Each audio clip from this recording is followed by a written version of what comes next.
Welcome back to Damon Bruce Plus, brought to you by Ike's Sandwiches. And I told you we were running out of July, like quickly. We were running out of this resource. Final day of the month. It is the 31st. We got a Hall of Fame game, and we got Sam Batesh to get us through this show today. We're streaming on Thinking Out Loud with Siciliano and Sam as well. Brother, double dipping 2 weeks in a row. How are you, man? How exciting is it? The Wednesday was such a nice little ramp up for this. And then who knew that I would also throw another 5 interesting things at you? We thought we chewed on it with Larry yesterday, which was a doozy, by the way. To go through all of the offseason moves was awesome with Larry, and thank you for that. I'm so glad I got to jump into that pool. But what you and I mean, it's a summer of lists, but you and I have real football. I mean, do you know what the scariest thing Allie, my wife, heard was there's a game tonight? Oh yeah, there's going to be there's going to be a lot of husbands walking up to their wife tonight and leaning in and giving them I'm not going to call it a kiss goodbye, but it's a kiss. I now have something that I am I've got my side chick is here, and my side chick is football. She's here. I've said this often, and the fact that it starts on a Thursday, Hall of Fame game on a Thursday, is again the reason that football has now pushed the limit of what it demands from us. The Thursday night football every week. I said it to you when it happened. I go, this is going to change things. I mean, when the week was all about Sunday and then a little trickle into Monday, we could all handle that. Thursday is an absolute bow and arrow through your week every week when this thing gets started, and it is starting July. It's here.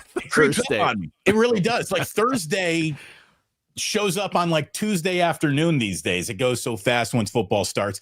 Anyways, Christopher saying I'm looking a little blurry. Conceptually or physically, do I look okay? Am I out of focus at all? I think you're looking great now, by the way. There was a moment in time when you were blurry. You're looking good. In fact, let me hear. I'll go check us out on the YouTubes. By the way, we're also on Instagram Live. Look at that for excitement today. At Sam Batesh, I threw us up on Instagram Live, which is so our heads are even tinier on Instagram Live, but that's okay. It's exciting for everyone to catch us there. I'm going to check us out on YouTube right now, Damon. Let's see what it looks like from my iPhone 13 mini. By the way, why did they stop making the mini? My favorite thing in the world is a small. Remember when I had this tiny Nokia, Damon? When we lived together, Zoolander, if you could, you'd be this guy. I had the smallest phone always, and I'm still chasing it. But Apple does not want to cooperate. You look good for me on my end over here, which is nice. And look at it this way. The show started, so it's I can't fix anything now. We'll have to do this in between shows. Exactly. Joseph Herberg saying, "Hey, a little something for the ganja jar. First dollars in the ganja jar." Joseph, thank you very much. Let's go. Injuries starting to get worrisome. What's up, boys? Was there an injury down in Santa Clara that just happened that I don't know about? I mean, practice has been underway for about a half an hour. Sam, you want to get on the Google machine, see if we got anything I'm getting on the Googler news piece, and I'm just typing in Niners, as I like to do, and just see what happens. What's going to stare at us in the face? It's not the Equanimous news, is it? Mirror on the wall. What's a jersey? You should not have bought it all. An Equanimous St. Brown jersey. The era is over. It did not last very long. By the way, so the 49ers, let's just do a little housekeeping here, Sammy, before we get into some of the things that we're going to talk about today. There aren't just 49ers football, but bigger historical things. Let's see. San Francisco signing wide receiver Andy Isabella and running back Amir Abdullah. This is from Jordan Schultz, who had this morning. Isabella, who's 28, was selected by the Cardinals in the second round of the 2019 draft. He spent 3 seasons with Arizona before he got waived. Then he got bounced around. Ravens for a hot minute. Bills for a minute. And then last season, he was on the Steelers practice squad. Abdullah in 16 games, 3 starts with the Raiders last season, 66 carries, 311 rushing yards, 3 touchdowns, 40 catches, by the way. So he's got pretty good hands, which if you're going to be a 49ers running back, you need 3 touchdowns through the air. The truth is he's probably a camp back more than he's got a chance to make this team. Same thing with Isabella. And to make room and all the other things that are going on the edge of the 49ers roster. Again, Abdullah signed. Quarterback Carter Bradley has been signed. We will never see him or get to know him. Wide receiver Marquez Callaway has been signed. I told you Isabella has a 1-year deal. And in order to make room, goodbye Equanimous St. Brown, and goodbye to offensive lineman Sebastian Gutierrez, who I think was part of the NFL international program there for a minute. Wide receiver Malik Knowles, safety Jalen Mahoney also said goodbye to Ben Barch, by the way, is off the non-football injury list. So no, we got, a new injury to talk about today, but the 49ers are massaging the back end of their roster. They're waiting for next weekend when the Denver Broncos get to town for joint practices in the preseason game. And Sammy, I would say that the roster moves that come after that will be more significant than the ones before it, because that'll be the first time the 49ers really glean, what do we have? What else do we need? Who can we go get after measuring themselves against opponents, someone other than themselves? I like the Abdullah thing, by the way. I remember when Abdullah was a thing, and this all comes back to fantasy football, right? Was Abdullah a guy that at some point you were chasing on a waiver Tuesday? And Abdullah used to be that guy. I mean, right, your running back goes down. Now Amir Abdullah is the center of your universe. Yeah, exactly. So that's how these guys generally bubble up. But Abdullah's the kind of guy, again, from a Kyle Shanahan standpoint, yes, Abdullah makes sense there. And this is just, you're just building, you just want to collect there. The Equanimous thing, I just want to say this much. I mean, there was a flash and a moment in time where I really thought, you know what? Because this guy looks every bit of the part, and because of the pedigree, because of what his brother is, and maybe because of the series Receiver on Netflix that we got to know the family a little bit more, and we're thinking, wow, this could really be it. I love the dad. I mean, the dad is fantastic. Incredible. And I'm just thinking, to name both of your sons what he did, Amon Ra, Equanimous, that's spectacular. You got to have some balls to name your sons Amon Ra and Equanimous. I thought it could have been something. I did. Maybe I was just hoping for the namesake, but all right, there you go. And receiver continues to be really, I still think that's what this training camp and this preseason from a Niner standpoint is really, I'll have my eyes on that. I believe defensive tackle was the spot that people said was maybe the biggest question mark, but I'm sorry, to me, with my eyes, which maybe aren't quite as sharp as others, it's receiver. The Ayuk thing, the Juwan Jennings thing, the Pearsall thing, like that still had the no Debo, right? Like that's pressing. I keep looking at all these camp bodies that they're adding and all these guys who, the day they show up are at best standing on the edge of the roster with no way to really make it to the middle of the roster. I look at all these guys and I just keep on saying the 49ers continue to spell Keenan Allen's name wrong in all of these press releases. Just quit dicking around with might bees and go get someone who's done it. Equanimous St. Brown, I tell you, 6'5", and he is every inch of that. You look at this guy's body type and you're like, how is he not a Pro Bowler, much less an edge of the roster type of player? And it's a tough nut to crack, man. The NFL is unforgiving. It's unrelenting. And a bad practice can have you be sent to the waiver wire at this particular time. And I'm not saying that I saw St. Brown have a bad practice, but I also saw him drop more balls and not have a connection with any quarterback throwing to him as much as anybody. And sure enough, he gone, so there you go. That did not last very long. And be careful who you kiss at training camp. Obviously the Raiders taught us that as well. So not only, drop a ball, kiss a teammate. These things do happen.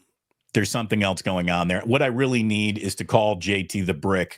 So, he knows what happened, and whether he can say it on the air or not is one thing. I think that's a phone call to JT. Here's the thing: he can tell me, and then I can tell you, and that's it. And you won't know that JT the Brick was my inside contact, because that would be silly for me to divulge that on the YouTube. Exactly. No, there's nothing to that. It's just it is an interesting story. And bottom line is it feels like that's and we're talking about Wilkins here with the Raiders. See you later. We were looking at the list yesterday of offseason moves from 2024. We had the list for 25. We looked at the list from 24, and there's his name.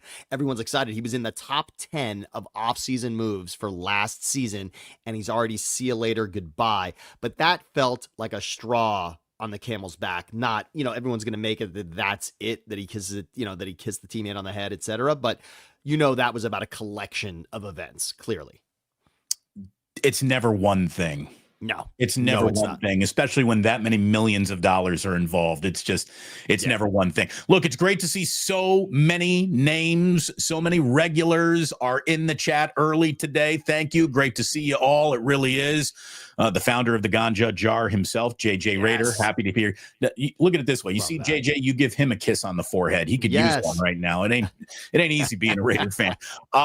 John Wallace, Damon, where's the ship of the day? No ship of the day, but here's your sip of the day. Thursday. I feel like we're ready to go right here. Boom.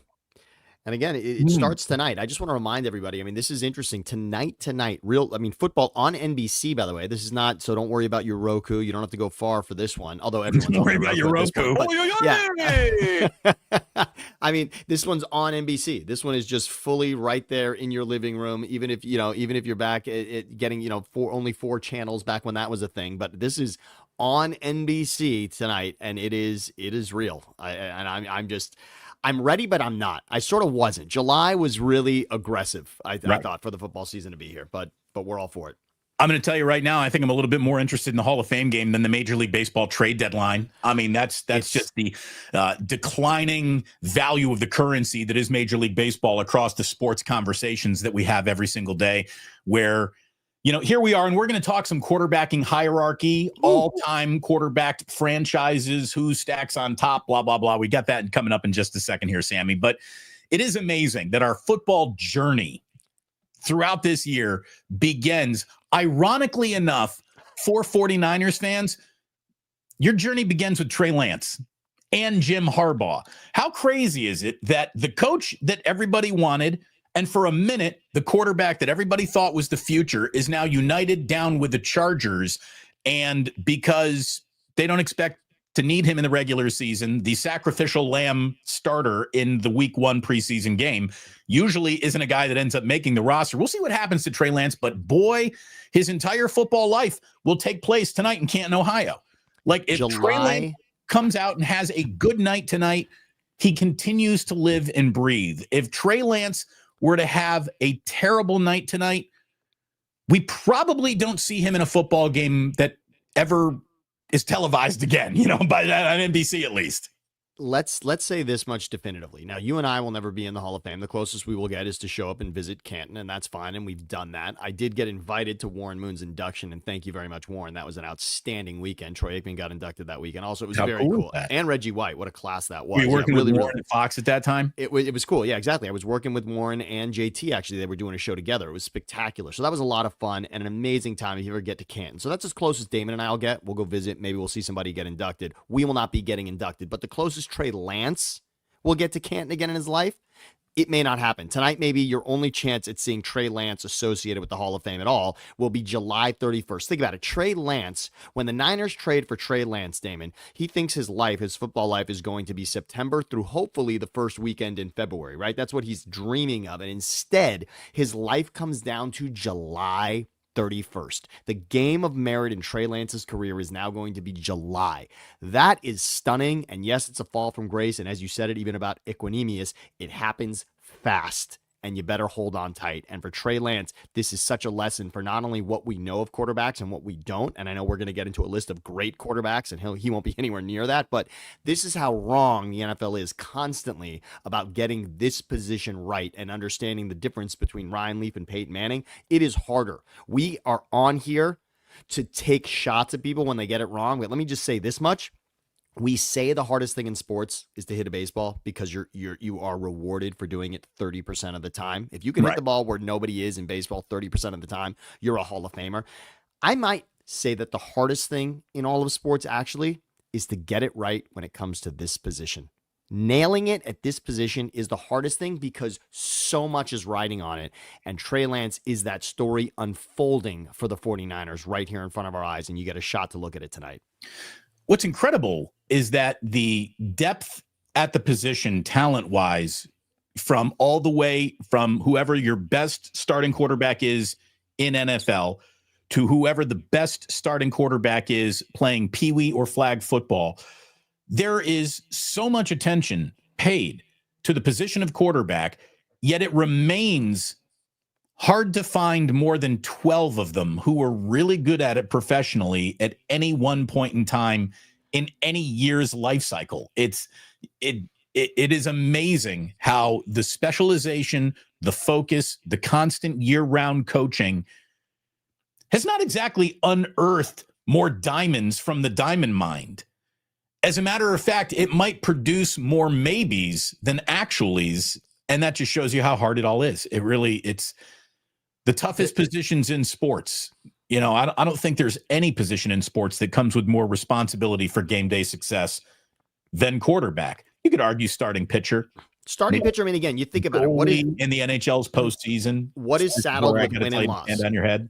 And again, think about it. You're saddled with win and loss. Goalies in the NHL, they get the record wins and losses. Starting pitcher gets the record wins and losses. And your quarterback gets the record wins and losses. And actually, I would say those make sense. A lot of people say it's unfair, but I would say, no, that determines so much of how that game is going is based on those positions. So I do think it's fair. And quarterbacks get a lot of credit when it goes right. And yeah, you better believe you hear it when it doesn't. And Trey Lance is that story, and I hope we get to see it. And Jim Harbaugh's throwing him out there, by the way. This is not like, hey, Trey Lance, you're getting the start and we're taking you out after a couple of plays. No, we're taking a look at Trey Lance. Yeah, this is going to be, Trey Lance is auditioning. Into the third quarter. Jim Harbaugh has already said into the third quarter. And by the way, I couldn't get it. I was looking for a couple of buddies last night. I was looking for the props for Trey Lance. And I would say if you're sprinkling anything, if you can find it, I mean, Trey Lance, if it's at 0.5 for an interception, throw something at that. If over 3 quarters for Trey Lance to throw an interception when we know that they're going to want him to throw the ball because they're going to want to see him throw. We know he can run. It's not like they're going to be designing plays for him to run. They want to find out if he can throw the ball in place of Justin Herbert. You're not going to full back belly dive him until he breaks tackle. It's not going to happen, right? I mean, Jesus.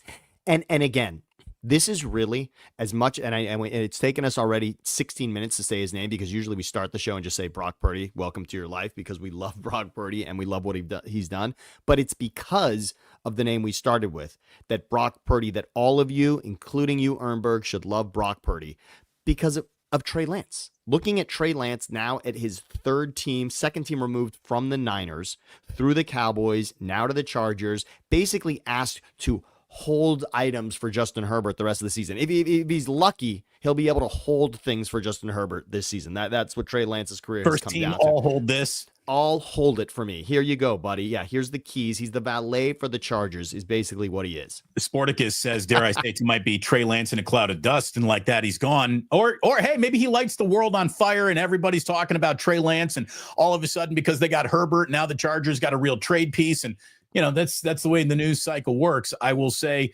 that this is, we got Stovey 4x4ing. Okay. Sure. Blame Kyle for not knowing how to develop Lance. Our so-called genius can't develop players that can or can't. I don't know what you're saying here. What is happening with Brock Purdy? Yeah, that guy developed pretty well, don't you think? I'll say this. You want to blame Kyle for not being able to develop Trey Lance? Well, there were an awful lot of snaps to be coached in Dallas last year. It's not like Trey Lance got any closer to actually playing football. Now he's Jim Harbaugh's responsibility. You're going to blame him if he doesn't develop? Are you going to blame Colin Cowherd for not liking Trey Lance because he broke up with Cowherd's daughter? I think you got to put it on Trey Lance. Some guys just aren't NFL quarterbacks. And think about this. He could beat out Cooper Rush, right? I mean, let's look at Dallas here. Last season is an opportunity. Let's look at this, right? Justin Herbert's healthy. We expect Justin Herbert to play this season for the Chargers. Dak Prescott did not play for majority of the season for the Cowboys last year. Trey Lance was there, and all we saw was Cooper Rush. And by the way, did they win the division? Did they make the playoffs? Was Cooper Rush winning games? No. Cooper Rush was not spectacular. He's no longer with the Cowboys either.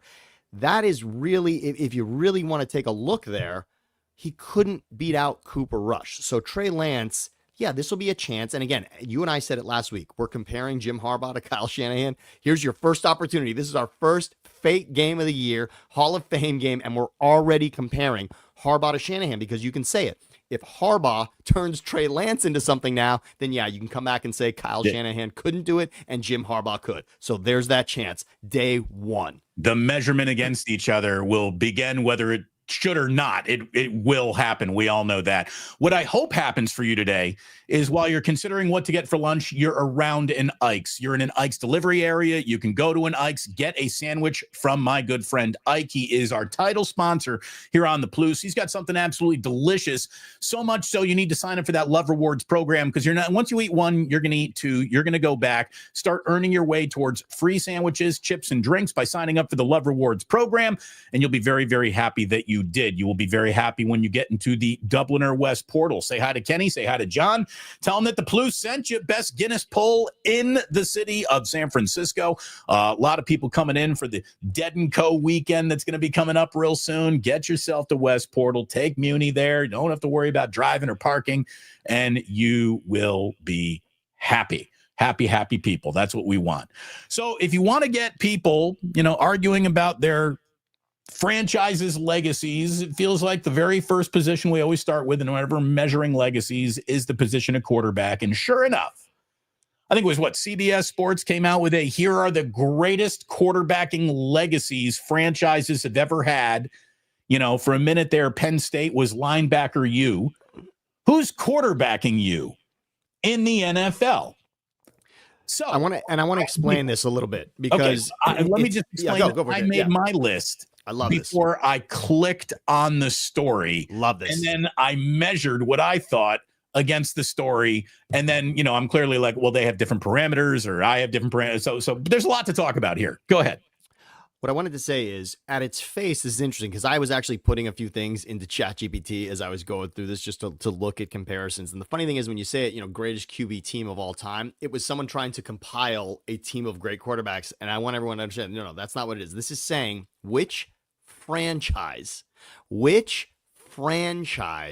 has housed the greatest collection of quarterbacks over their time. So this isn't about drafting them only. This is basically, if this quarterback was at any point considered a part of your franchise, you can get credit. You can take a little credit for that. Right. In other words, Peyton Manning, you'll see Peyton Manning showing up twice. For Harbaugh. Yes. Or no, the Vikings get credit for Favre. Right. Favre can show up. You can take Favre on the Packers and Favre on the Vikings. Both will get credit on this list. So I just want to say that ahead of time. So it's interesting. And Damon, I imagine when you were doing your list, now do you give a little, I would say this much. I'd like to give a little more credit for the teams that do draft the guy. That would, right? I mean, that's, in other words, if Brock Purdy goes on to, win or appear in 2 more Super Bowls for the Niners, and then let's say goes on and plays for the Chargers at some point, the Niners can get the most credit for taking him as the last pick in the draft. I mean, that's theirs for sure. But remember, these guys will be. You'll see Peyton on 2 lists. Peyton is definitely there with the Broncos, and he's there with the Colts. So we can go from there. So the very first note I made when I started putting my list together was, who is first will be debated. As far as I'm concerned, who is last, there is no debate. It's my Chicago Bears. The Chicago Bears can't rub 2 good quarterbacks together. And if you do, they're in black and white, grainy footage at best. The only thing I can tell you about Bears quarterbacking history is that I was really excited about Peter Tom Willis once. That's all you need to know. It's the only franchise that's never had a 4,000-yard passer. We'll see if Caleb can do that this year under Ben Johnson. But the Bears have been looking for a quarterback since the end of the Civil War. I mean, and they still, I don't think have found one. Maybe Caleb, I don't know. But I would have the Bears dead last. And, even if that is scoring harshly against them, I am, because they've been around longer than all the other teams that were like, well, you're not even on the list either. Here are the teams that ain't even on the list as far as I'm concerned. The first one will be controversial because I'm just saying, Y.A. Tittle, you don't matter. Okay. Sure. Yeah, I'm okay with that. Yeah. Here's who's out. You're not even to be considered as far as I'm concerned. The Browns, the Saints, the Ravens, the Jaguars, the Titans, the Seahawks, the Texans, the Lions, the Rams, the Jets, the Bengals, the Cardinals, the Falcons, the Redskins, the Commanders, and the Eagles. You're not even on the fucking list. Wow. Not even on the list of greatest. Okay, we're talking about the all-time greatest quarterback rooms. All of you have 1 or 2 at best, maybe. And then when we start measuring your 1 or 2 against the all-time 1 and 2s, you fall off quickly. Sorry for but wait a minute, I really like Joe Burrow and Boomer Esiason takes. Fuck off. You haven't won anything. And let's say this. Look, let's be real honest with everybody. Now liking your own guy, it goes a long way. You had a post for the guy. He won games for you. He was the first to take you to the playoffs. Right. Oh, here you go.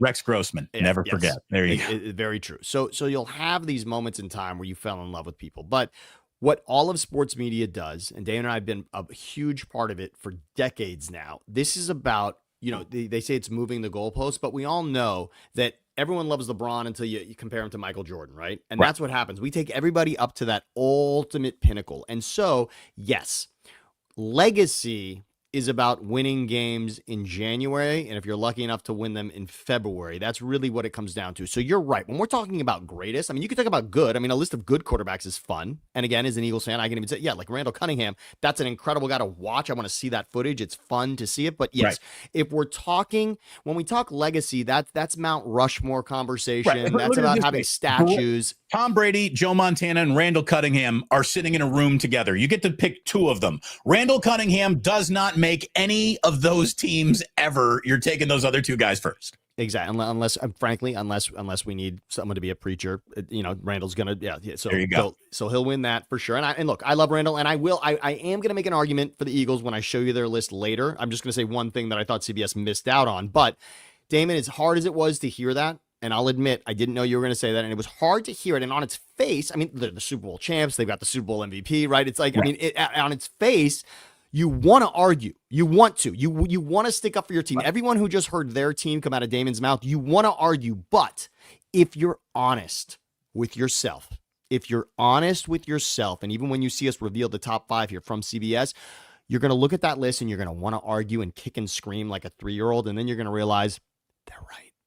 Well, and, look at the Saints. You had Drew Brees, and Drew Brees won a Super Bowl, and Drew Brees is measurably one of the most statistically producing QBs of all time. Great leader. Nothing wrong with Drew Brees. You can win huge against other historically significant quarterbacks if your quarterback is Drew Brees. After that, am I supposed to get excited about Arch Manning? I'm not. Arch Manning was a local legend more than he was a real football legend. No. Arch Manning was a regional restaurant that everyone really liked. He was never a national chain.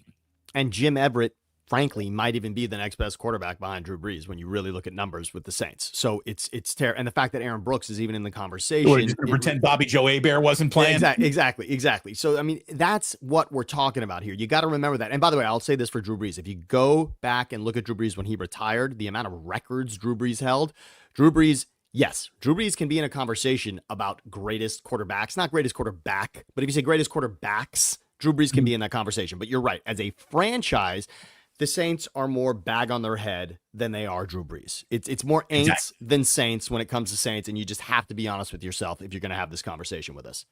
So here's the way my top 4 trickled out of me. Just before I even looked, I didn't Google anybody statistically. This is just my gut reaction. Number 1, 49ers, Montana, Young. And if you want to add Jeff Garcia, you could even go a little bonkers right now and put Brock on that list. You can go to John Brody if you want to, if you need to. But just at Young, I can't believe you didn't say one other one, because we're talking about winning games and winning in the playoffs and doing historic things. Put Kaepernick on there. Kaepernick did a few things that other quarterbacks in this league never did. I mean, really, just go back. Kaepernick's name shows up more than you'd think. When a quarterback does something exceptional in the postseason or running in the regular season, even Kaepernick's name is on a lot of lists of first time a quarterback ever did this. So I'm gonna say, please sprinkle Kaepernick in, especially if you put Niners at 1. I think Kaepernick should be in that conversation. I think just on Montana and Young alone, it's pretty tough. They're in the conversation. They're leading the conversation. After that, I've got the Broncos, because now you get John Elway, who I think is still the most underrated, greatest quarterback of all time. John Elway was a motherfucker with a capital M. And then you get Manning at the end, but you still get a Peyton Manning. And wait, let's please. You said Peyton Manning at the end. And for the Super Bowl season, not pretty for Peyton Manning, but let's go look at the record book. Peyton Manning's greatest season, and in fact, the greatest offensive season in this league still, is Peyton Manning and the Broncos. That was the record. They broke Randy Moss and Tom Brady's record. That was actually the most special offense. So remember, they didn't win a Super Bowl that season. I think Flacco took them out in that double overtime divisional game, but that was the greatest offensive collection. So please, Peyton Manning had some unbelievable Broncos years. He did. By the way, Papa J saying Elway was a beast. Dude, John Elway converted like a 4th and 18 in the big game that turned into the band is on the field. The drive that had the Cardinal take the lead on Cal, is the equivalent of the drive that John Elway put together in Cleveland, like with the Denver Broncos. Like, he's got the drives, and he loses one because the band was on the field. Anyway, Elway was an absolute beast, arguably the greatest arm in the position's history. Not named Dan Marino, but by the way, that's why the Dolphins aren't on the list, because they just got one. It's Dan. And their one didn't win anything. Am I going to put Earl? What was his guy's name? Earl Morrill or whatever. I think you're right. And again, you're talking about Jay Fiedler, like the names that have to come out of your mouth to try to get a Dolphins list together becomes laughable. Look at it this way: there is no list. It's Dan Marino. That's the list. And yes, Greasy. I see you there, Jacob. Bob Greasy. And of course, yes, you're talking about a perfect season. Greasy, yeah. Sure. If we're taking the all-time great quarterback challenge, no one's selecting Bob Greasy, not even in the Greasy family. Very true. Okay. Very true. Number 1, Niners. Number 2, Broncos. Number 3, Packers with Favre, Rodgers, and Bart Starr. Read about Bart Starr if you don't know. After that, it starts getting a little harder to put it together. I would go Steelers with Bradshaw and Big Ben. The Patriots make the list because they got Brady, but beyond Brady, what? Brady and Bledsoe? Drew Bledsoe is, the most pedestrian Hall of Fame quarterback you'll ever meet. The reason I'd say you could do Patriots is this. I just want to give longevity a little credit here. I think you could actually make Tom Brady 2 quarterbacks. And I'm not talking Tampa and New England. I'm saying within his career in New England. I mean, there's really 2 decades that Tom Brady got to dominate as greatest. So go ahead and give Brady 1.0 and 2.0, and that gets New England in the conversation. I really do. You could split Brady in half there for what he did in New England. It's still, though, unfortunately, after him, like you said, and it's a cliff. I mean, Bledsoe was very good, but Bledsoe will be the first to admit, I mean, the difference there between those 2 guys is not even worth discussing.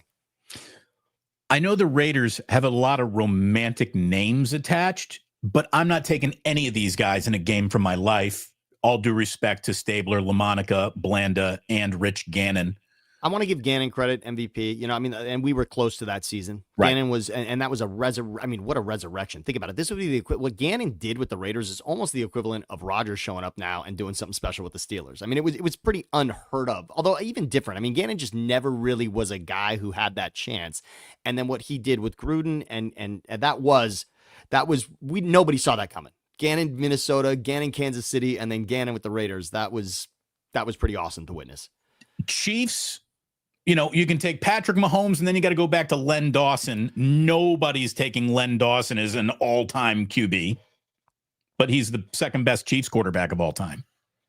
And Mahomes, you and I always like to say, don't forget Mahomes. Anytime you're having a conversation, don't downplay what Mahomes is right now. But you're right. Can I give you a sneaky? They're on the list. They're not in the top, but they shouldn't be at the bottom. They're somewhere in the middle, even though there isn't a Lombardi trophy among them on this roster. The Minnesota Vikings give you Fran Tarkenton, Dante Culpepper, and technically you get a Brett Favre. I'm sorry, but I've seen some special things out of Minnesota, and the greatest play they may have ever made in a playoff game is actually Case Keenum. But still, but you're right. There are really legendary names when it comes to Minnesota. Yeah. And by the way, and frankly, I said his name earlier. Randall Cunningham's best season was actually Minnesota as well. Cowboys give you Aikman and Staubach. Nothing wrong with either of those guys, for sure. The Bills give you Jim Kelly and currently Josh Allen, which is a pretty good, historically significant MVPs among them 1-2 punch. And that's kind of my list, Sammy. That's what I got. And again, sorry to the Browns, Saints, Ravens, Jaguars, Titans, Seahawks, Texans, Lions, Rams, Jets, Bengals, Cardinals, Falcons, Redskins, or Commanders, and your Eagles, Sammy. Sorry, you ain't on the list. It's okay. I really think it's okay. And it's actually impressive to say 2 Super Bowls won without anyone, with really out being in the quarterback conversation. That's impressive. Yeah, I'll take that. Let's find out where Hurts's career goes. Sure. We're still at the beginning of it. And, you're the greatest play in the history of the franchise was run with a backup quarterback who was out of the league 2 years after he ran the great play. So there, And by the way, when I go through greatest Eagles of all time, I still say Foles is on that list for what he did. But you're right. As far as greatest quarterback, you're not going to get that conversation. Not a lot of Eagles walking in that door for that conversation. Right. You know, they want to be there to hear the conversation, but they're not going to be in it. And I think it's fair. It's tough to hear, but it really is fair. I just want to say, you could say Colts could give you Manning, Luck, Unitas. I think Colts have to be in this conversation. That was the only thing I was going to push back there. I was just going to say, considering who Peyton is and Unitas before that, I mean, as far as defining that position, and Luck feels cut short. There's always going to be not quite, almost like a Barry Sanders feel to what Luck was, right? I mean, that was a quitter. No. I mean, not to call him a quitter is wrong. He retired. He didn't quit, even though it's kind of the same thing. It was snatched from us. Luck was almost snatched from us, but in the same vein of leave them wanting more, maybe Luck will always be that. There'll be a little fantasy in my mind about what Luck could have been and could have done. Right. But so, yeah, I think Colts are on. I just think Colts should be in the conversation. Yes. It's the old poster of James Dean. Like, why is James Dean an iconic movie character to this day, even though he was in like one movie?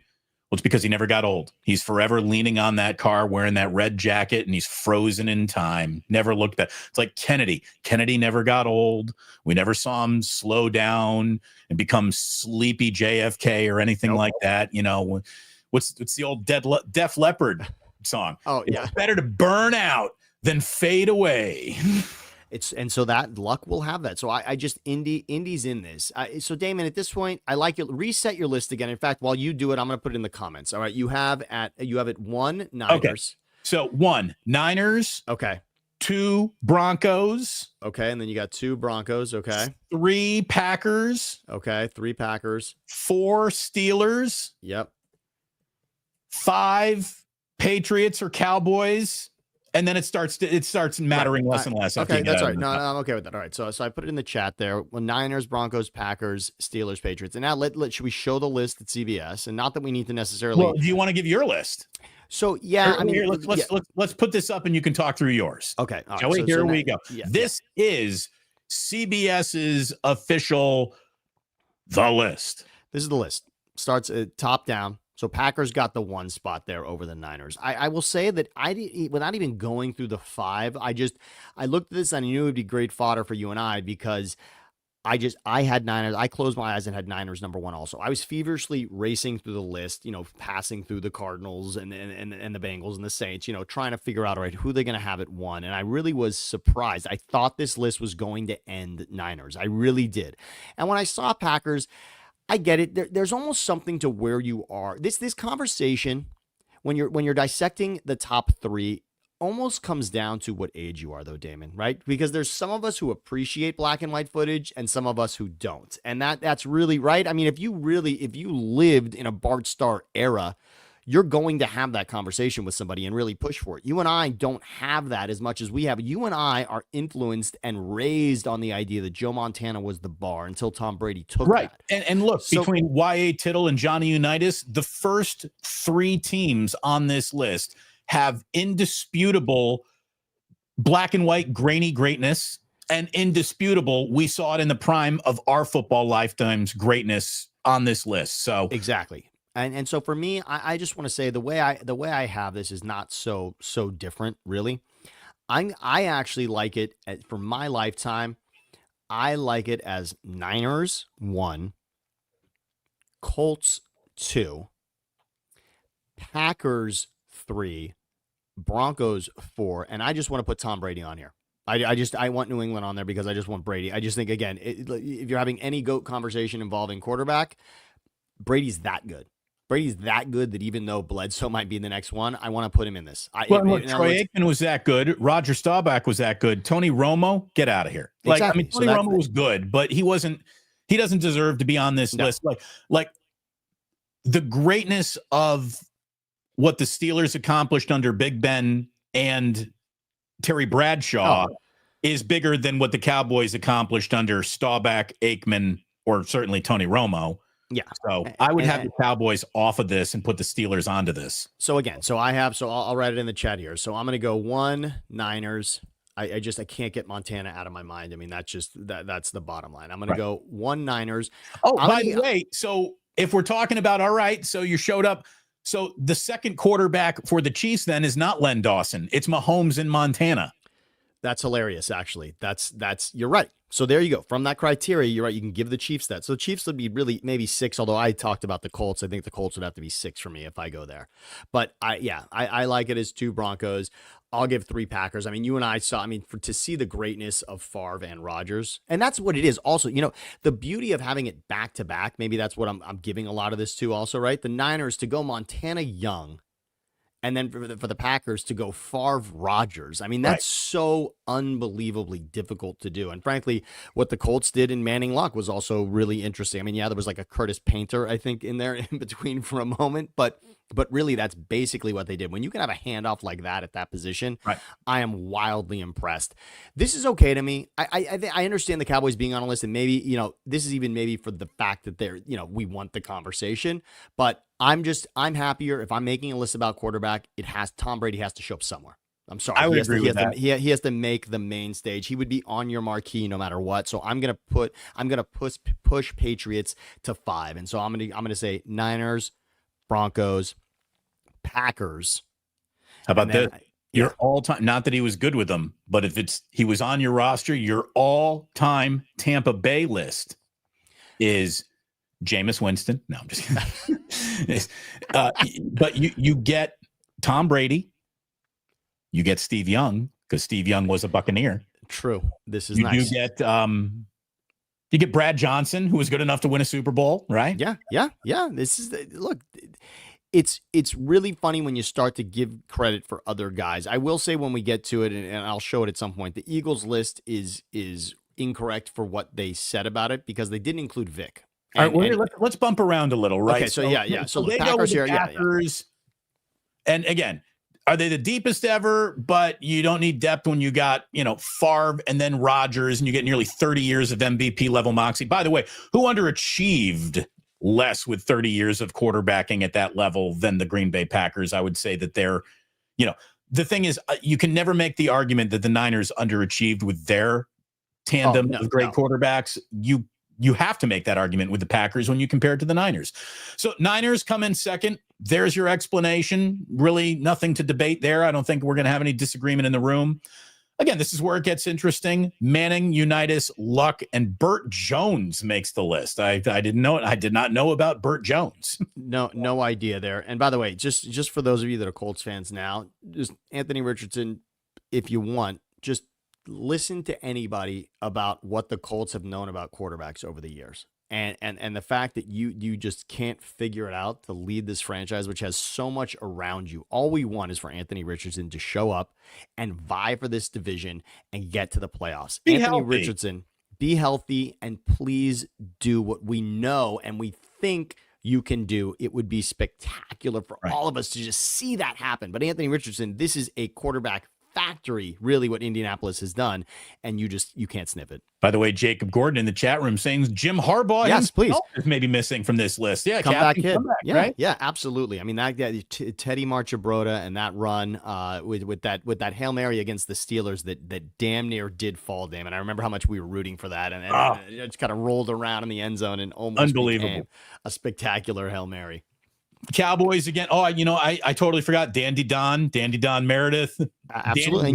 Danny White was good for a minute there. There's no doubt about that. But then, and Dandy Don, you and I know Dandy Don more for Monday Night Football. Let me do right more in the party's over. More in the broadcast booth than really on the field for you and I. But for those that remember Staubach vividly, the Cowboys are in the conversation. I think you and I enjoyed leaving them out. The Denver Broncos, again, with all due respect to Craig Morton, I don't think you need him. You got Elway and you got Peyton Manning. You got one great year of Tim Tebow.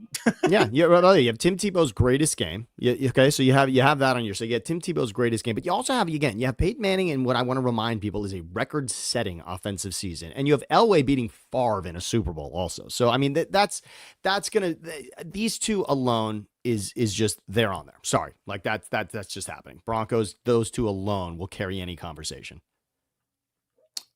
Now we get to the Steelers. Again, Bradshaw, Big Ben, Neil O'Donnell, and Bobby Lane. Sure, I remember Neil O'Donnell too. Sure, of course, yeah, in a Super Bowl as well. But yes, what Bradshaw did, I mean, look, there's an unprecedented run of success and Super Bowl success there, and then for Ben to come along and do it, and for Ben, you know, the idea of being with one organization the way that Ben was, and coming out of Miami of Ohio. I mean, it's like Ben Roethlisberger was not a guarantee, and from a size standpoint, yes, I mean, in so many ways, you would have said, "Wow, this guy's going to be durable. It's going to work out." But man, was Ben? I mean, Ben, you know what I will remember most about Big Ben? It almost felt like there was like an Andre the Giant piece. I can picture Ben with people around him at his feet trying to bring him down from, trying to sack him, and him completing passes in ways that you feel like bodies are falling off of him. Roethlisberger is really mythical to me in that way when I think about it. And of course, the pass to Santonio Holmes in the Super Bowl will forever be that indelible moment for him. But yeah, Roethlisberger, I want people to know, like, as we get years away from Roethlisberger, we're going to appreciate it more and more. It might be a little too recent right now. Roethlisberger definitely be appreciated. I'm glad the Steelers made your list, and I think the history of this game will prove that they should show up more often than not. The Rams, again, I said the Rams weren't even on my list. I don't have the Rams on my list, with all due respect to Kurt Warner and Matthew Stafford and like Norm Van Brocklin and Roman Gabriel. I didn't even have the Rams on the list. I think we're going to like an all-time, here you go, you got to take a quarterback. You're not taking one of those guys. No, I agree with you. I don't think the Rams are in this conversation at all. I would move past this, and I would have the Raiders ahead of the Rams. I would too. And they're the Raiders very next. And again, the Raiders, it's sort of a poo-poo platter of really, really, really, really good. But I don't think any of those guys is in a conversation of all-time great. Not at all. No, but at least Kenny the Snake, those Raiders at least defined the game at that point. So I want to give Kenny his place, right? And Stabler was really that. You get the best nicknames among the group. I mean, yes. First of all, and it even says it right there. Look, the Mad Bomber. Daryl LaMonica, the Mad Bomber, is maybe the greatest nickname any quarterback has ever had. That's pretty spectacular. For having nothing to do with being in the back of a photo making fun of somebody, that is a great nickname. Yeah, I love it. Mad Bombers, but yeah, and Kenny there was no photo. This was literally about bombing people out of existence. Exactly. All right. So Patriots again. Steve Grogan. Happy to see Steve Grogan's name on that list, but get the fuck out of here. Miami Dolphins again. It's Dan Marino and Earl. There it is. Earl Morrall. That's who I was trying to say before. It's like it's it's like in what is it, 40 Rock or 50, whatever that was? 30 Rock, yes. 30 Rock, yeah. The rural juror, Earl Morrall. Earl Morrall, the rural juror. That's but it's Dan Marino. That's the list. Bob Greasy, get out of here. No one. It's Marino, and there you go. Look, the Chiefs. I'm glad you said it. I mean, if you're gonna throw. Yeah, you know what? If you put Montana on this list, it's starting to look like it could be at number 2. It gets better when Trent Green's name is replaced by Joe Montana, doesn't it? And I say that begrudgingly because, of course, Trent Green, one of the greatest living Hoosier quarterbacks of all time. So you want to get that in there. You want him to be part of the conversation. But if you're slotting him in this list, yeah, you need Montana on this to move it up. And again, Mahomes ain't even done. I mean, that's the beauty of that. And the beauty of where the Chiefs are on this list is they can only move up because there's more to come for Mahomes. Commanders, you don't need to put the formerly Washington Redskins on there. Like everyone knows. Like it's like when you're talking about Twix or X and you're like formerly Twitter. Yeah, we all know Twitter. Exactly. That's unnecessary. And frankly, I just think this is about Jaden Daniels, right? This is just simply about is Jaden Daniels going to be what we saw for a decade or not? That's where they are on this list. It's all tied to Jaden Daniels. Yeah. And I'm not, dude, no one's got Joe Theismann on their list of greatness.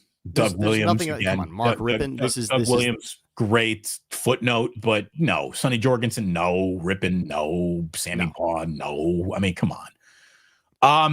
It's funny. You get a little Phil Simms love, a little Eli Manning love. You get, again, Y.A. Tittle memories if you want. Daniel Jones not on the list. Not somehow. I don't understand. This will be how history remembers Eli Manning. That's what this comes down to, right? If you do this list again in 10 years, is Eli Manning remembered for those Super Bowls, as he should be? I mean, Eli Manning, look, you take out Tom Brady twice in the game that we all slot Brady in for every season. I mean, that puts Eli Manning is in another stratosphere based on that, but I'm not taking those games away from him. We don't do that around here. We'll get into that later, but Eli Manning, It worked out. The entire idea of Eli Manning and telling the Chargers, that I'm not going there and he's going to go to New York and he's got to deal with the bright lights of New York, etc. Eli Manning is forever etched in stone, legend status. The rest of the list, though, I would say this is about Eli. And yes, Y.A. Tittle. If you're getting credit for Y.A. Tittle, Eli, and they deserve to be in this spot. I have no problem. By the way, we're getting no Jim Everett going back to the Rams. Dude, Flipper Anderson made Jim Everett, not the other way around. Come on. And again, I had Jim on the Saints also, yes. But in regards to greatest of all time, stop it. Again, Jim Kelly, Josh Allen, and Jack Kemp. Okay, stop. But no.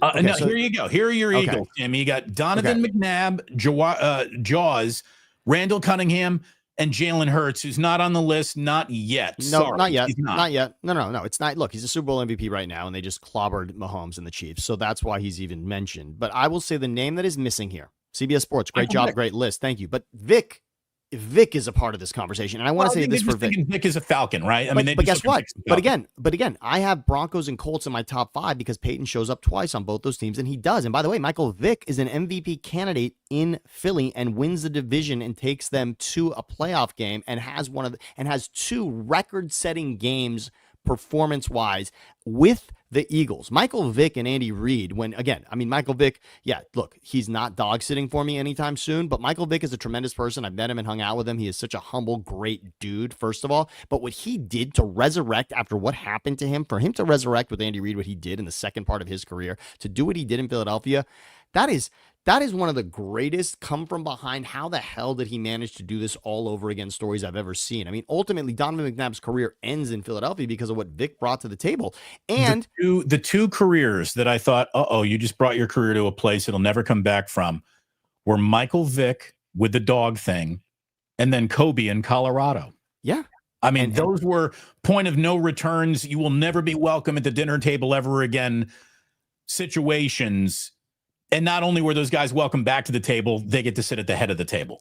And maybe not Michael Vick so much, but Kobe certainly. Yeah, for sure. And again, what Vic did, you're right. I mean, Vic, look, I was the first to say, wow, I'm really conflicted. When they signed him and he was going to back up McNabb and just hang out in the quarterback room, I thought, okay, whatever. I don't feel great about it. When he's throwing 80-yard touchdown passes to Deshaun Jackson on Monday Night Football against the Redskins, I'm cheering. I mean, that's just when you throw touchdown passes, all is forgotten. And Vic absolutely did that. He was awesome. And here's the Bengals. I know you threw them away. I just have a thing for Burrow. I just think this again comes down to whether Burrow wins a couple of Super Bowls, right. Really. That's it. So here's the thing. Boomer's MVP year, he was awesome.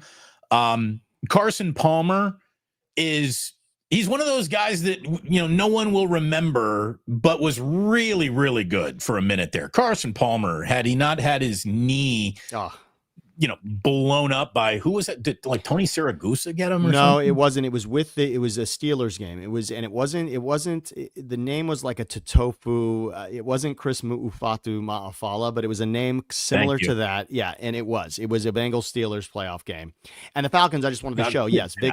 Yeah. But Vic shows up here. I just wanted to give Vic his love. Vic was, I will say, Vic won't go down as greatest, but as far as turning on footage and watching, I mean, is there a quarterback I want to watch play more than Vic? I don't know. Vic, I loved watching more than anybody else. I mean, if you want to do all the lines of Michael Vick cocaine off the back of a toilet in a highlight reel, watch him at Virginia Tech. Yes. Holy shit. Michael Vick at Virginia Tech was the equivalent of having a Formula One race car going up against Honda Civics. The ultimate, when people say it looks like a video game, there's 2 guys. It's Bo Jackson and it's Michael Vick. Right. Those are the 2 video game guys that looked like just different species, really, in regards to the way other people looked on the field with them. They were so much better than everybody else. And Vic was that, and you're right. Virginia Tech version is the ultimate, NBA Jams version of Michael Vick. Wow. So my favorite thing about this list was going through the list in my head before I actually opened the list. I love that you did that. It was fun. It was I try to, I don't want to be influenced. It's why I used to never listen to other radio sports talk shows before I did mine. I didn't want to regurgitate something else that I had heard or just, so I didn't consume much. And I think my list is better than the CBS list. I think your list is better than the CBS list. Here's why, probably. Well, here I'll flip back so you can throw up the list again. It's what's interesting is I think the Cowboys being there ends up being a little blasphemous when you look at the other names because again, Romo ends up making the marquee. So I think that's a little tough. When you look at the CBS list again, that's probably what sticks out to me. It's the Cowboys getting that love that hurts. You know, I would rather, again, I'd love to see the Broncos moved up a slot and the Patriots behind them instead of Cowboys. I just think, I mean, Aikman and Staubach certainly, but it doesn't hold water. Elway and Manning are ahead of that. For sure, right? I mean, that's the easiest thing to do. To swap them on this list is the easiest. I think, again, to take this list and swap Niners and Packers, I'm okay with, right? If you did that 1 and 2, I'm not going to argue. And if you move the Broncos in instead of the Cowboys, and then it's about who comes in at number 5, I'd like for Brady to be on this. And so that's how I see it. And I know you see it slightly different, but that's it. The Cowboys just can't be here. Yeah, I would get the Cowboys off that list, too.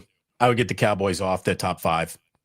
That's and again, it is impressive that Peyton Manning is there twice, right? The reason I love this list is because of that. And that's why he's on there twice for me as well.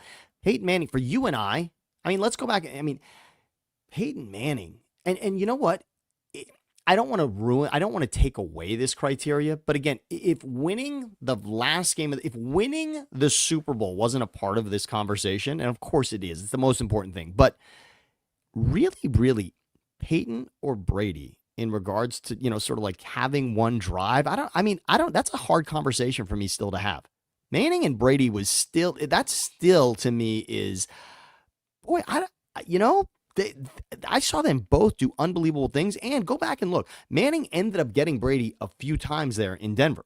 Manning did end up winning playoff games against Brady later in that career. You know, we remember what New England did against him defensively in the cold in those playoff games, but Manning and Brady is still a conversation to me. It is.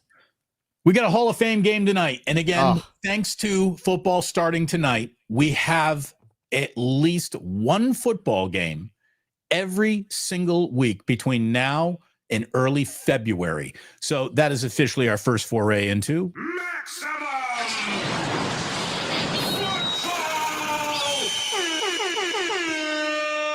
It feels really, really good, J Mel. I'm curious to see what the Bears' top quarterback list looks like. No, it's like just find yourself a 4-car crash and just watch the video over and over again. It's just a pile up of just. It really is awful. Bad. It really is. It's just not worth looking at. And just do yourself a favor. Don't go there. Don't go, especially after the names we just regurgitated. Do not go there. You don't want it. You don't want it. Hall of Fame class tonight. Eric Allen, Jared Allen, Antonio Gates, Sterling Sharpe, all going in.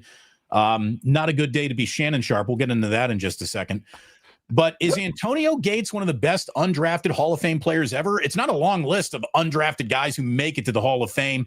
I would say Kurt Warner, Warren Moon, John Randall are 3 guys that I thought of. And then I looked at the rest of the list. I'm like, I'm good with just my 3 guys, I think. I'm okay with that too. I'm okay with that. And I put a Gates in ahead of Randall, and that's how I had it. Right. That's also, I mean, I'm sorry, what Kurt Warner did.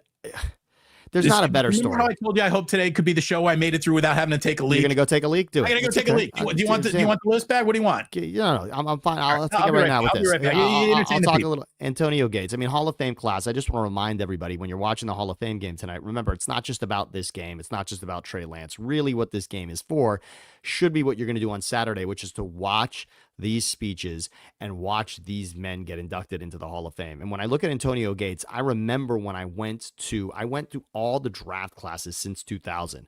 And I was asking myself, will this draft class be remembered for the person that was taken 1-1, or will this draft class be remembered for the people that fell behind him? And of course, most classes, there are many, many players that are better than the player that was drafted 1-1. But in going through this process of looking at each year, 2000, 2001, 09, 10, 11, I mean, it's a lot of years to go through the draft. And when I got to Gates's year, I just thought, I go, where is he? I said to myself, I don't understand. When was he drafted? I don't get it. And then it dawned on me, wait, he was drafted. Think about what that means. I mean, Brock Purdy was drafted, last pick, but he was drafted. Tom Brady, 6th round, but he was drafted. Montana, he was drafted. When you're talking undrafted, Antonio Gates plays high school without playing football at all, and he's going to be inducted into the Hall of Fame. on Saturday. That is wild. And when you think about scouting departments and what they are paid to do, which is to find talent, ultimately, Antonio Gates and Kurt Warner, those stories of making it to the Hall of Fame and not even being drafted at all, it really goes to show you that as great as certain scouts are, overall, this is a process about getting it wrong more than it is about getting it right. And Antonio Gates is that story as well. This is a player and this is a person who was on the planet people thought to play basketball, and he's going into the Hall of Fame as a football player. And the other thing I want to remind everybody is, from a standpoint of tight ends in that division, think about what overlapped in many ways. I mean, Shannon Sharpe into Tony Gonzalez into Antonio Gates. And of course, Tony and Antonio were playing, side by side for many of those games.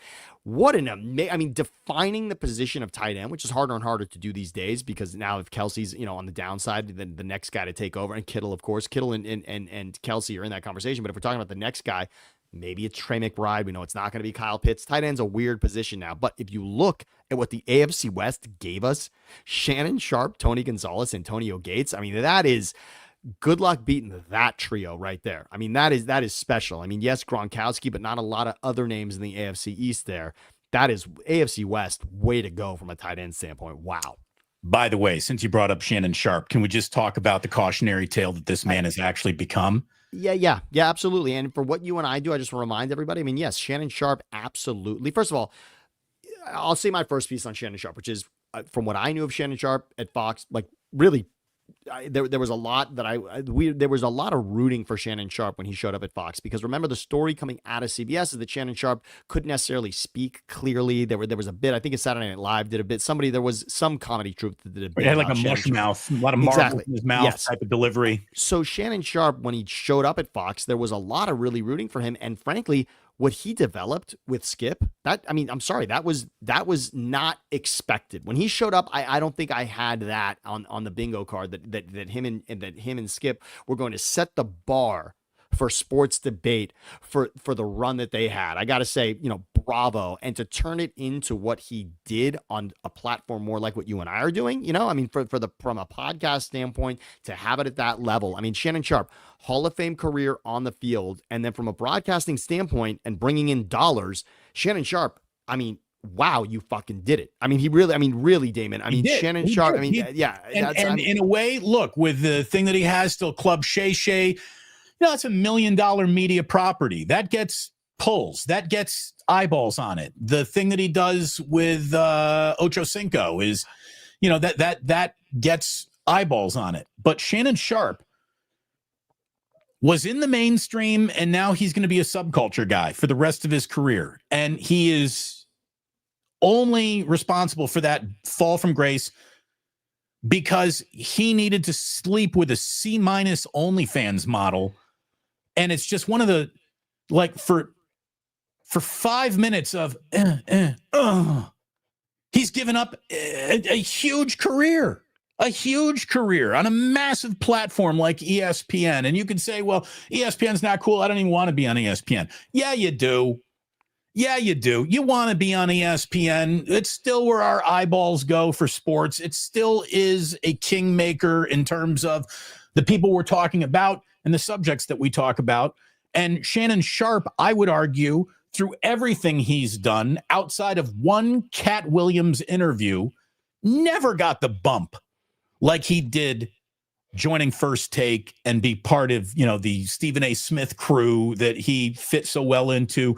This guy, for a slice of C- ass, gave up millions of actual dollars, untold tens of millions in theoretical dollars in social currency, and takes an immeasurable tumble on the Q scale, the Q meter. How recognizable are you? Shannon Sharpe was on his way to being among the most recognizable sports commentators of his time, and is now going to, again, be a subculture thing that is not even close to what he was about to be.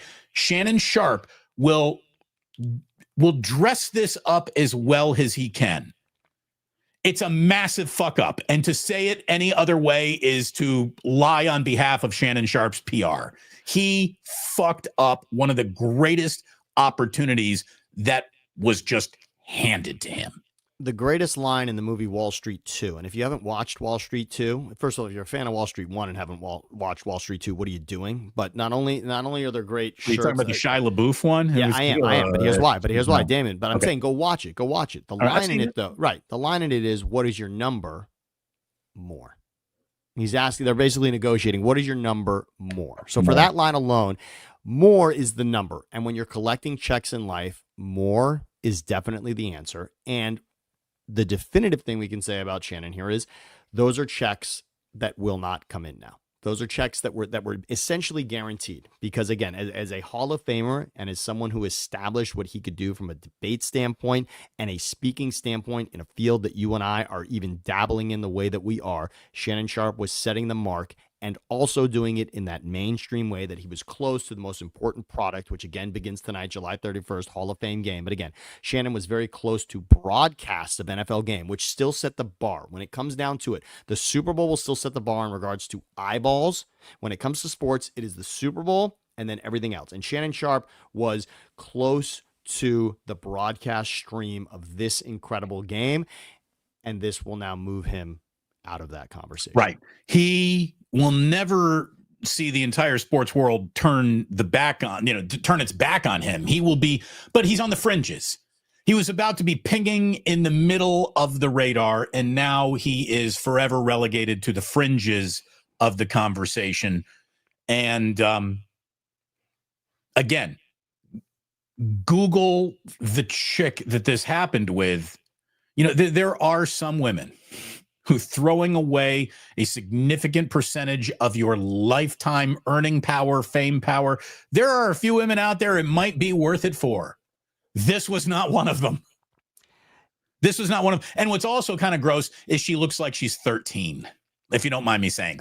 She's like 13. She's a 13-year-old white girl with the fat ass of a black girl, and apparently that's Shannon's kryptonite. You've really said it all, and by the way, you really follow up. I don't even need to, and frankly, look, and here's the thing: in quiet moment and quiet reflective moment that wasn't being recorded, Shannon Sharpe would be the first to tell you, "Oh my God, did I fuck this up?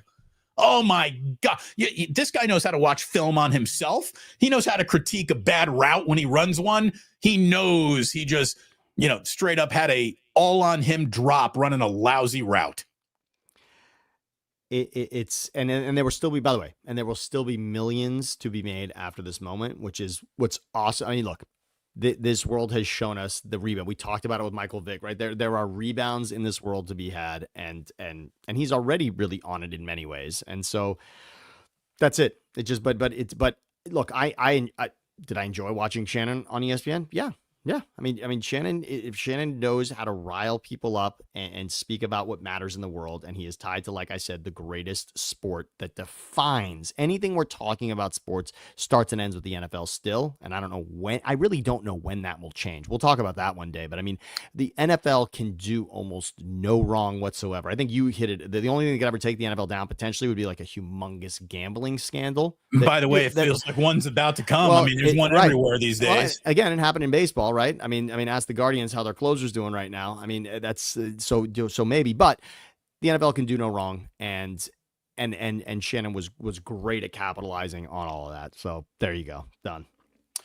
He would have to admit that he screwed it up, and again, he's not a guy that I'm rooting for or against. I met him in Vegas at the Super Bowl, and actually had like a 5-minute long just me and him conversation. And I mean, I really liked Shannon Sharpe. I did. I still do. But man, did he screw it up over it's one thing to risk your life for a tomahawk ribeye.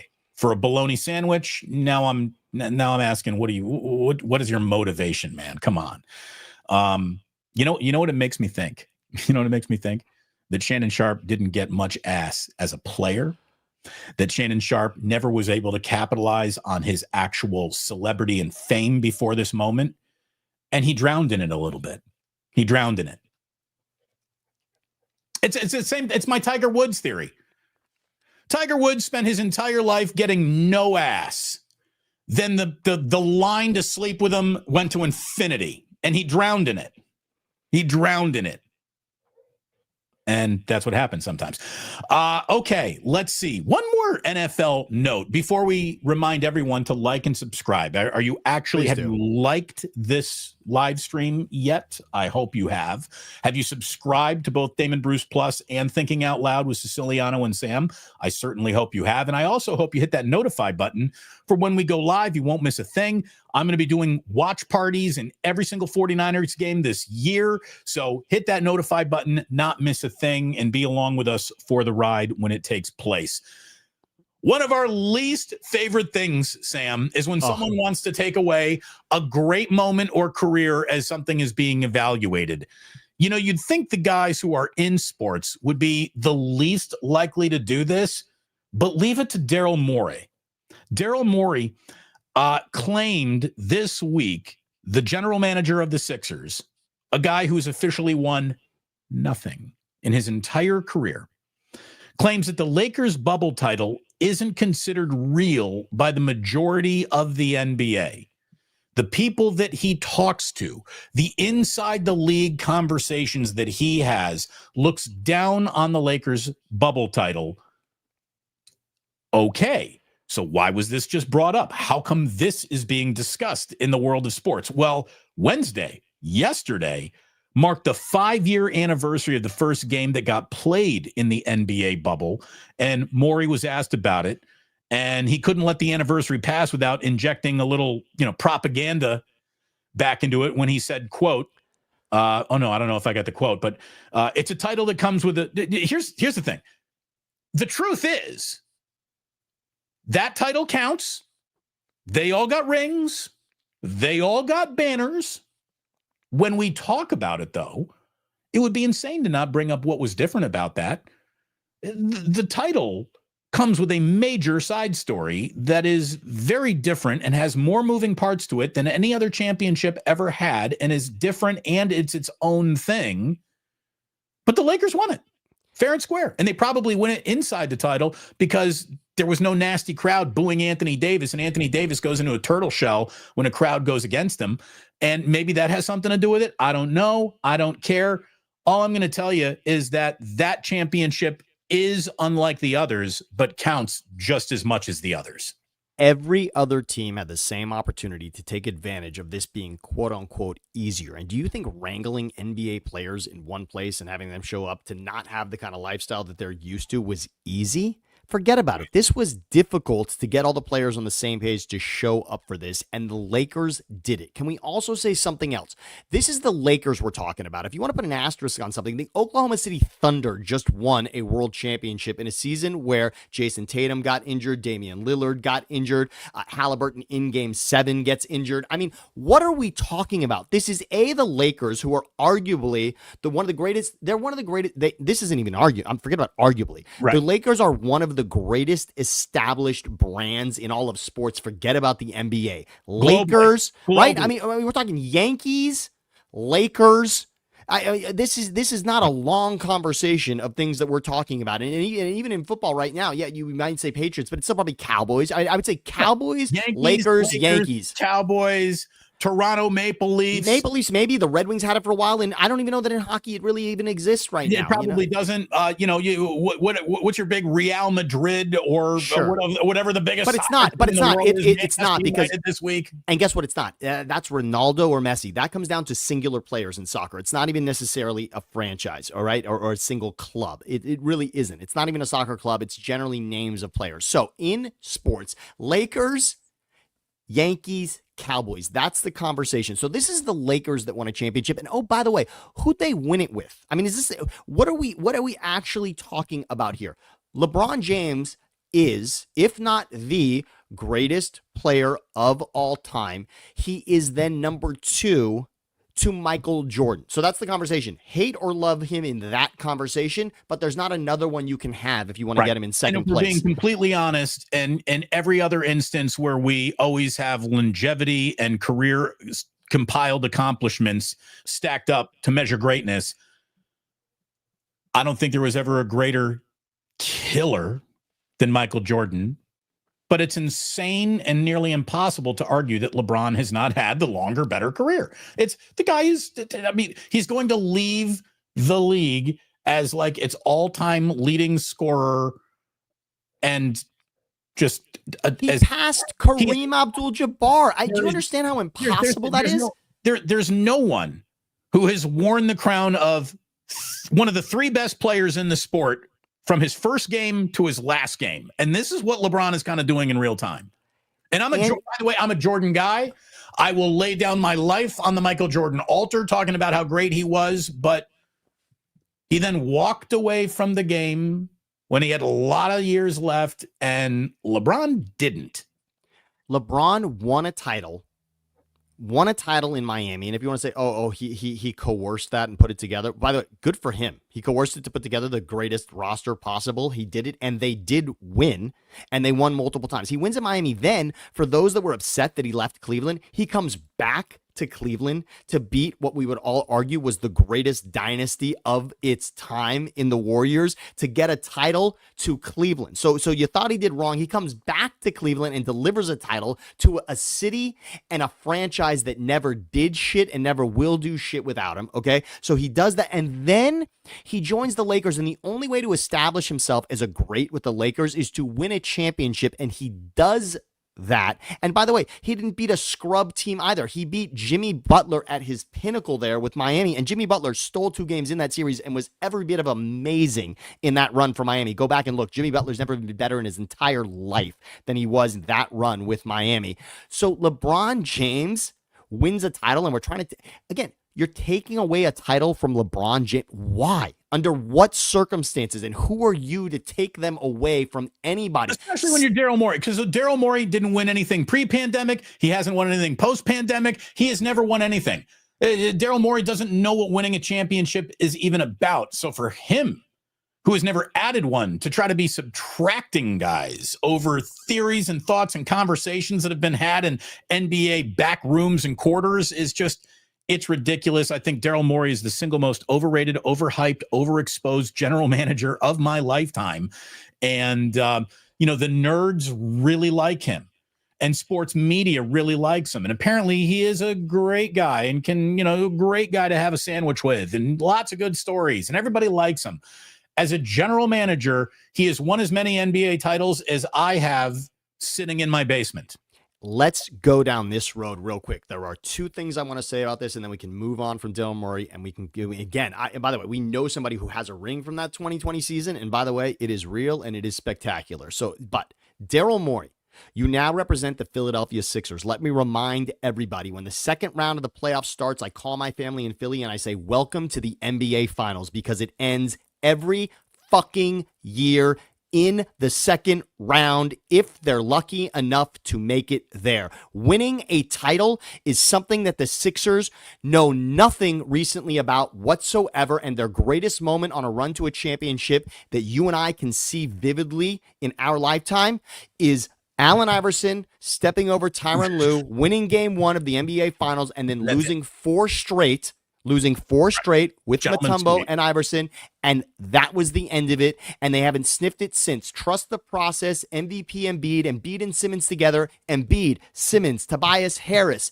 and Jimmy Butler, who we already spoke about, they also watched bounce, Kawhi kill them in the second round in a game 7. They have watched the Hawks go to the Eastern Conference Finals. They have sent Kawhi Leonard and the Raptors on their way to winning an NBA title through them. Jimmy Butler has beaten them. Jason Tatum, who they should have and didn't draft, blows them out anytime they see or sniff them in the playoffs whatsoever. The Sixers should not be talking about the NBA Finals because they don't know what it is to be there. They cannot get there. They will not get there.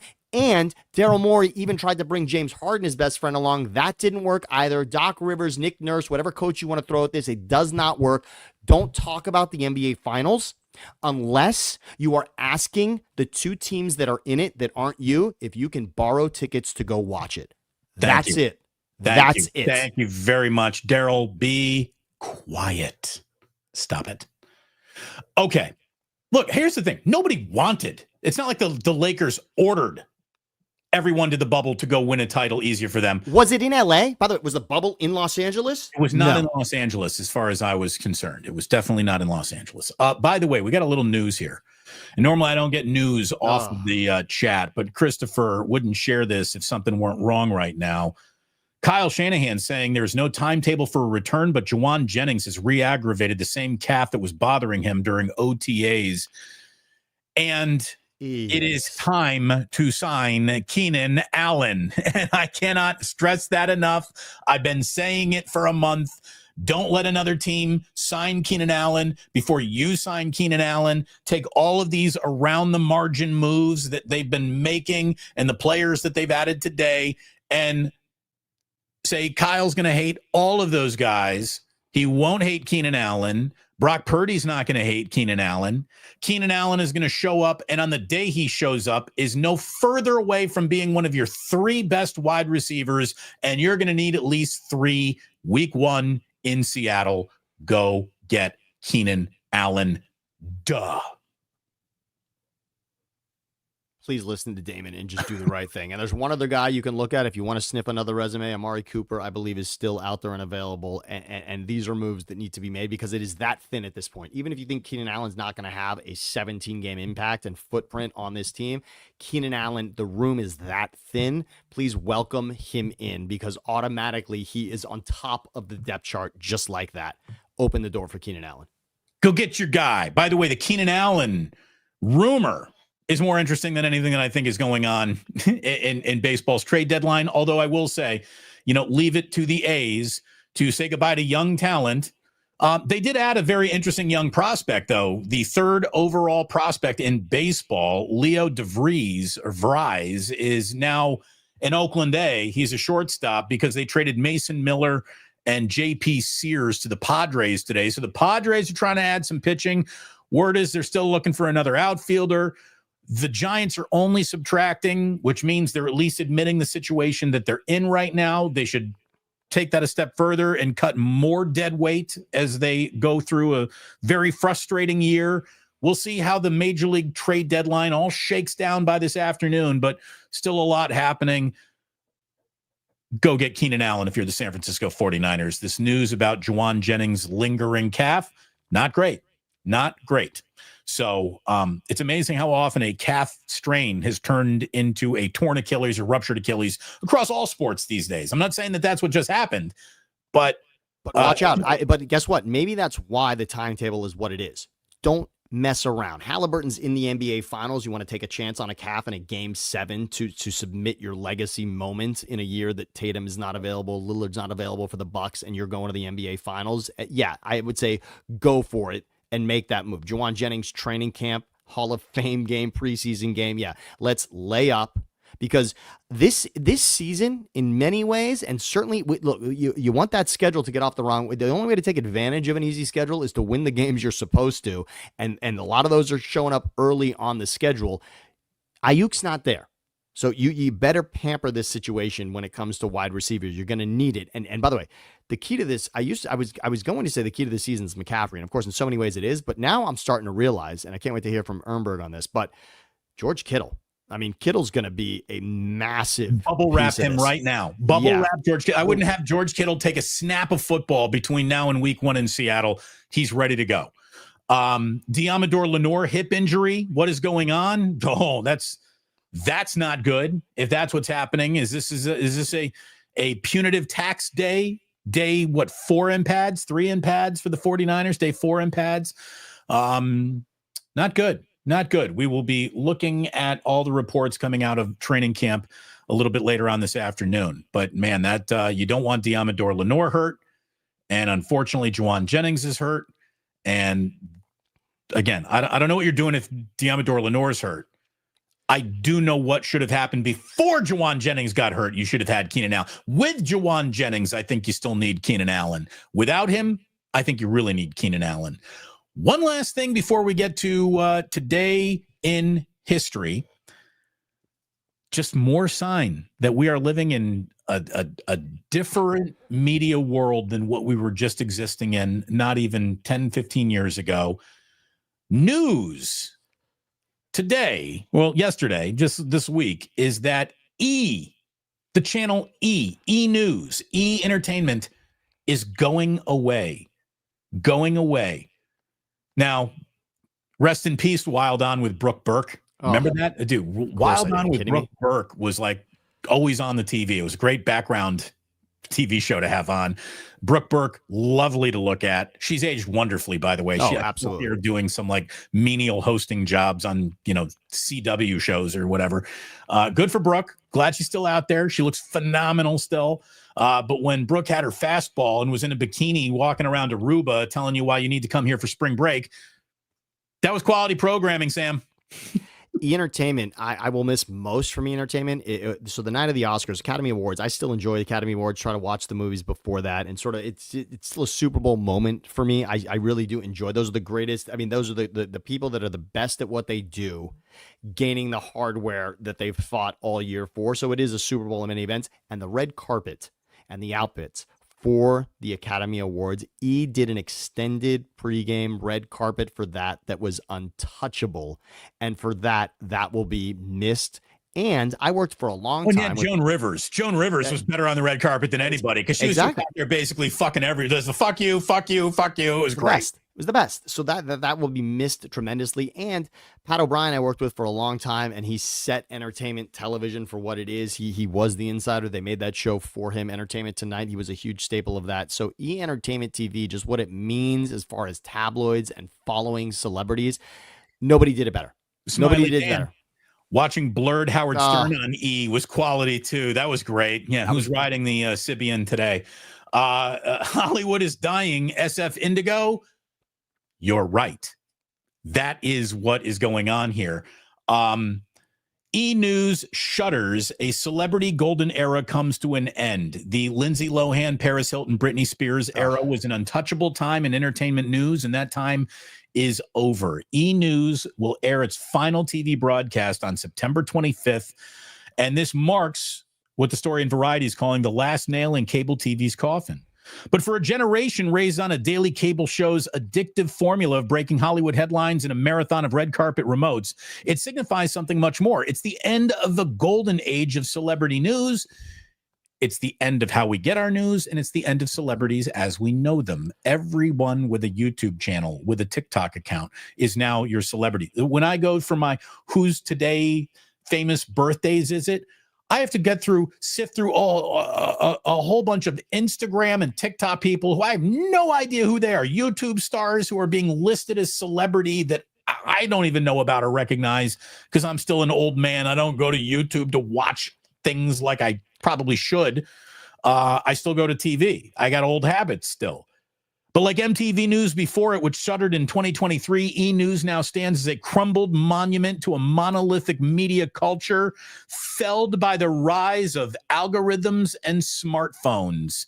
It was launched in 91, and its original concept was to take show business as seriously as CNN would, take politics and crime and things like that. And by the way, congratulations, because it absolutely did that. And being and again, movie star, that term is just different, right? Movie star is different because movies don't mean what they do anymore. That's really what it comes down to. Hollywood is dying is aggressive, but movies just no longer define what we are saying is the pinnacle of entertainment anymore, because now you can be entertained in a 30-second clip on TikTok, and that matters as much and can get more views. Look at it this way, if you walked up to any person under the age of 25 in America, and I'm talking this is 100% consensus, and you said one of two things needs to go away: the movie theater or your smartphone, the movie theater would be instantly dead by a score of 100 to nothing. And that's it. I mean, Jillian and I just went and saw the movie F1 in the movie theater. It was the first time we'd been to a movie in a really, really long time. And it's Top Gun and race cars. Is all it is, with Brad Pitt instead of Tom Cruise. And it was good. It wasn't bad. There were 6 people sitting in that movie theater with us. There's nobody in there. And that's a movie that's done well. It has done very well. The highest grossing sports movie of all time already. And there was no one in there. No one goes to the movies quite like they used to. I'm not saying that we should just eulogize movies, but they are becoming part of our history more than part of the future. Again, does anyone want to go out and open up a Blockbuster video right now? No, you don't. You do not want to be opening a movie theater right now. No. And I still love the experience, and I would still encourage everybody here that is watching us, enjoy that. To sit and eat popcorn and eat candy and drink a soda and be in the movie theater still, to me, is just an enjoyable, relaxing experience. It's something I love to do. It is still a tremendous, date option as well. I love the movies, but guess what? We are in the minority, period. Yep, absolutely. Are you ready for Today in History? Happy birthday to proud Indiana University alumni Mark Cuban and billionaire. Yes. The 67-year-old Mark Cuban today. Wesley Snipes, 63, now paying his taxes. J.K. Rowling, she wrote Harry Potter, wow. 60 years old for her. Zach Brown, country musician, 47, and B.J. Novak, who was the temp in The Office. Yes, is 46. Today in 1930, the radio mystery program The Shadow aired for the first time. The Shadow Knows. Today in 1961, at Fenway Park, the first All-Star game ended in a tie, and it wasn't Bud Selig's fault. Nope. It started raining in the ninth inning, so they just called it in 1961. Thank you for the swing off, by the way. That was I just wanted, obviously, as a proud Philadelphia fan, to see Carl Schwarber do that. Speaking of greatest Indiana alumni, right? Yes, exactly. Let's go. 1971, the first joyride ever on the lunar surface. Apollo 15 astronauts drove the four-wheeler battery-powered car around today. A little joyride on the moon. Sure. Today in 1995, the downfall of ESPN truly began when Walt Disney announced their plans to purchase both ABC and ESPN. Today in 2012, Michael Phelps got in that pool and came out with his 19th career gold medal in London. And 19 gold medals. By the way, you look at Olympians over time, and we had kind of taken down what Lance Armstrong did last week on the show. But Michael Phelps, that's when you look at sort of just greatest athletes, and I know that, a lot of times that ends up just being a Jordan and Brady conversation, but please go take a look at Phelps and what he has stacked up over his career. That is unprecedented. Pretty impressive. Yeah, you talk about someone having different lungs and just being built different. Yes, he could live in the water. Speaking of different lungs, today in 2016, we got Sharknado. Yes. Sharknado today. Ian Ziering getting one last bite at that apple of fame. Good for him. Ian Ziering? Ian, I think. I don't know. Ian Ziering. That is an Ian Ziering, yes. I am happy to have had all of you here today. Thank you so very much for watching. Like and subscribe across both our channels, if you would. Please, Thinking Out Loud, Siciliano and Sam, over here on Damon Bruce Plus. We say thank you so very much for watching today. Always a pleasure, Sammy. Double dipping 2 weeks in a row. Look at us. That we can do this because, again, this is what happens when you are beautiful friends with somebody. Doing this is such a pleasure. Greatest part of my week is being with you, Damon, and with all of you. And thanks for checking us out on Instagram Live as well today. We gave that a shot, so we'll keep that up. Very nice. Awful lot of fun had by all, I certainly hope. Thank you for watching. And please do remember that sports don't build character. They reveal it. And like that, they're gone.